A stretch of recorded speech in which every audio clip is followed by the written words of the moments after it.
करिया चश्मा लागत बा कुदरत के करिश्मा। अरे चुप। घोर गाल पे करिया चश्मा लागत बा कुदरत के करिश्मा। घोर गाल पे करिया चश्मा लागत बा कुदरत के करिश्मा।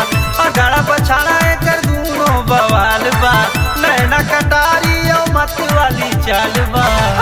और हे गजब गुरु माल बा गजब गुरु माल बा गजब गुरु माल बा गजब गुरु माल बा गजब गुरु माल बा गजब गुरु माल बा।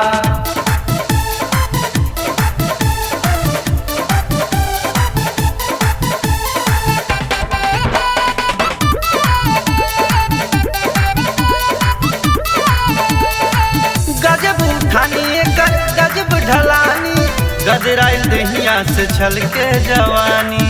अच्छा गजब उठानी एकर गजब ढलानी गजराइल दहिया से छल के जवानी। गजराइल दहिया से छल के जवानी। होठ लाल लाल रे समुनियन बाल बा पतली कमरिया उमरी 16 साल बा।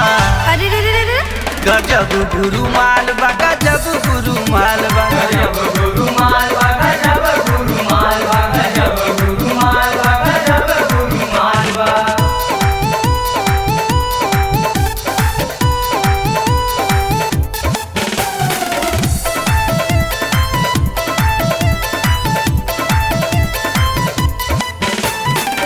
गजब ड्रेस बा गजब स्टाइल देख के दरोगा जी भी बड़े भकुआइल। अरे छोड़ ना।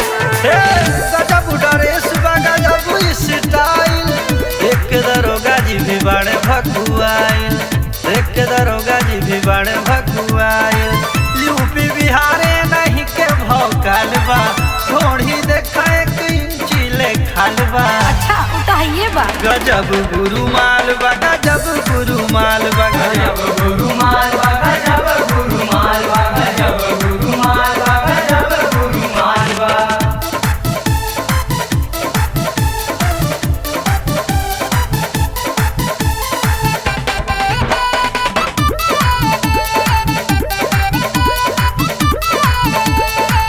देखिर के सवा भी गावे लगल गाना लइका त लइका बा बुढ़ो दीवाना। अरे इ तो टेलर है फिल्म देखबा त का होई। और देखो देखिर के सवा गावे लगल गाना लइका त लइका बा बुढ़ो दीवाना। लइका त लइका बा बुढ़ो दीवाना।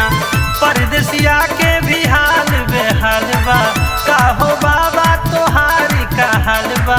तबीयत ठीक बनू। गजब गुरु माल बा गजब गुरु माल बा गजब गुरु माल बा गजब गुरु